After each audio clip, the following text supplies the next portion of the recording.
Peace in the world.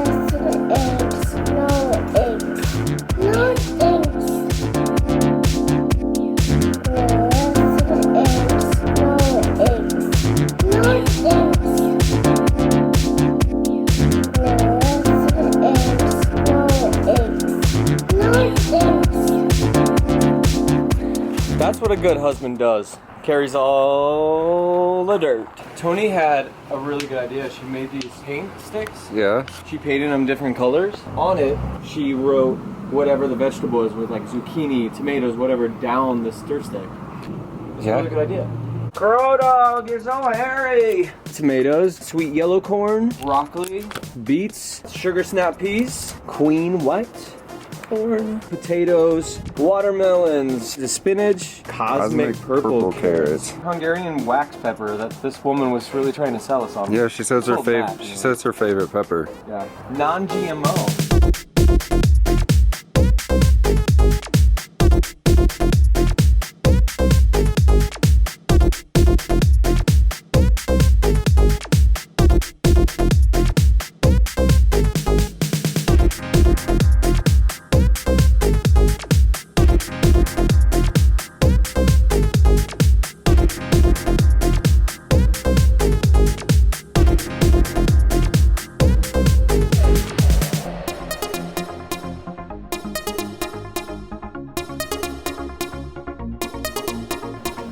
Look at all the planting we did today.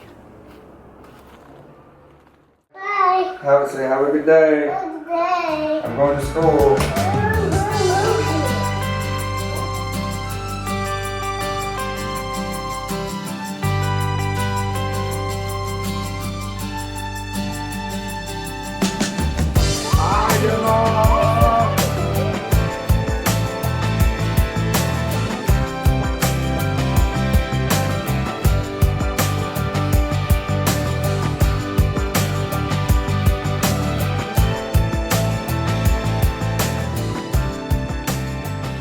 The other day I was somewhere at a bar. I was by myself, but You were in a bar?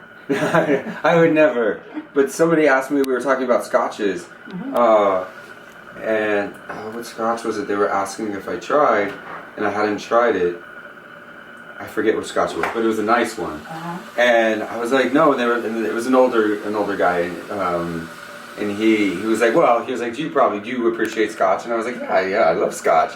He was like, what? He's like, you're too young to be drinking scotch. He said, why do you drink scotch? And I said, well, my grandma turned me on to it because she drinks scotch. He said, your grandma drinks scotch? And I said, yes, she does, for as long as I can remember. Boy, does she. She taught me well. Well, you know how I got started drinking scotch? How? Obviously owning nightclubs for so many years and everything. Somebody told me that there was less calories in scotch than anything else. Really? So I didn't like it at first, but now I like it a lot. And I never worry anymore about cocktails because I'm not gaining any weight.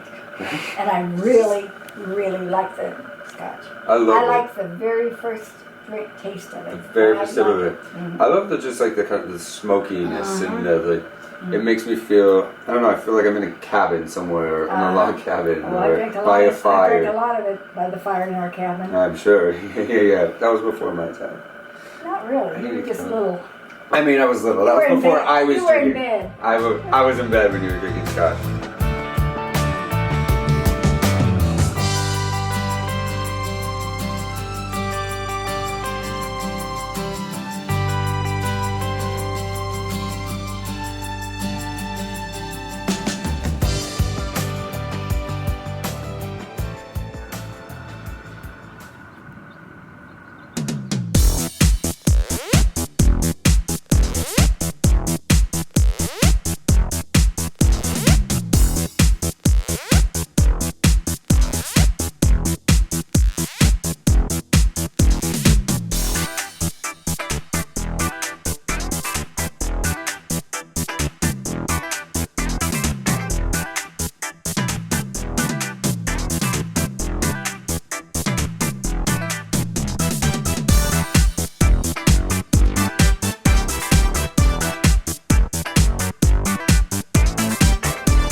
were just walking in downtown Phoenix. We walked up to this corner, and this guy came up and like real close to me and kind of like up on my back, and I have like my backpack on with like camera stuff in there. And then so Blue and I made a quick decision because we were trying to figure out which direction to go. So we made a quick decision. We're like, let's just cross.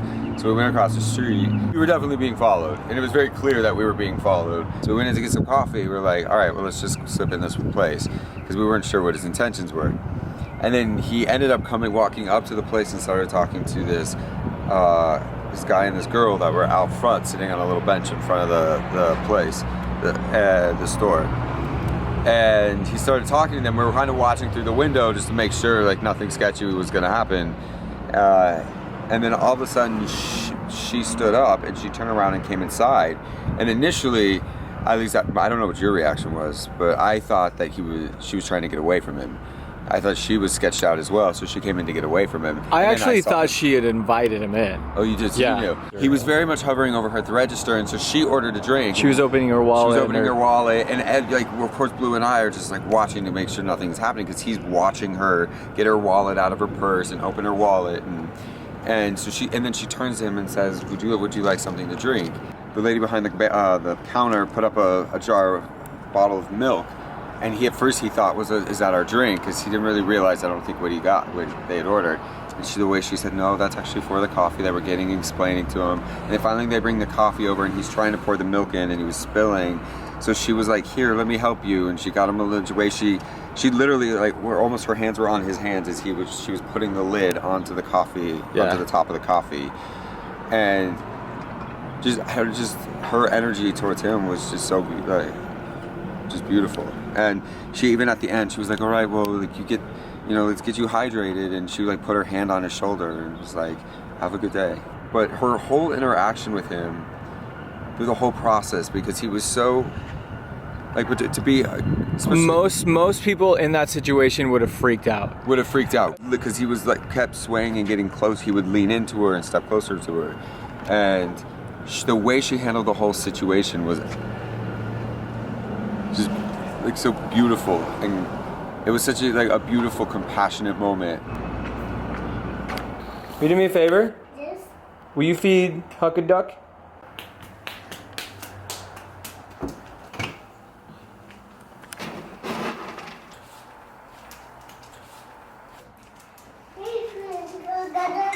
Dinner time. What time? So we teamed up with audible.com, which is a website of audiobook titles. They have over 180,000 different audiobook titles. Right now we are listening to The Jungle Book, because you know who is obsessed with The Jungle Book ever since we saw the movie. We use Audible a lot though when we're like driving to LA. We put it on for the car rides. My latest one I'm listening to is Jack Kerouac on the road. Blue's been listening to The Martian. If you go to audible.com/MattBlue, you will get a free 30-day subscription to check out the site, check out the service. He's the mean one. The purr grew louder and ended in the full-throated roar.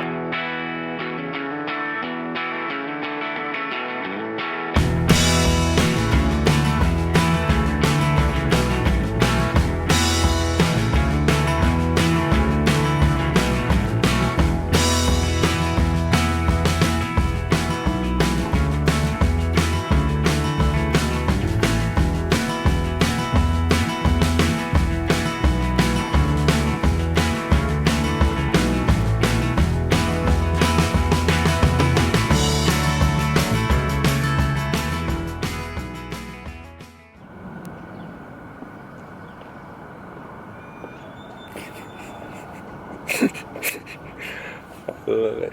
So good. Yes. Get your life, Blue Hamilton.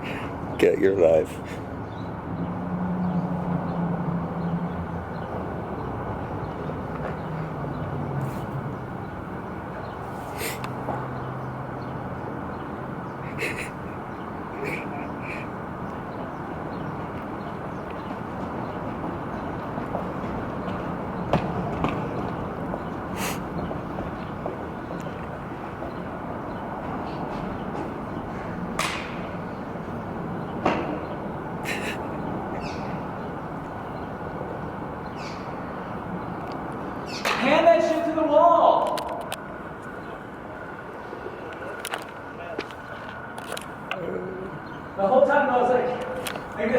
I didn't know you wanted it to pan.